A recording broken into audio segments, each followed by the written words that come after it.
vogliono essere ascoltati, vogliono una amministrazione regionale che non giri sempre la testa dall'altra parte e vogliono che la sanità veneta torni ad essere eccellente come lo era fino al 2010. Incontro questa mattina di Alessandra Moretti con le principali sigle sindacali dei pensionati.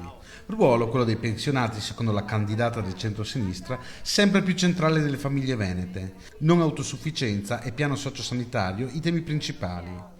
I sindacati hanno però chiesto anche l'intervento per quanto riguarda le aggregazioni dei comuni, in quanto comuni troppo piccoli non riescono a fornire i servizi necessari alla comunità. I comuni, anche quelli piccoli, non vogliono mollare il campanile. Qui ci vuole una norma che li obblighi.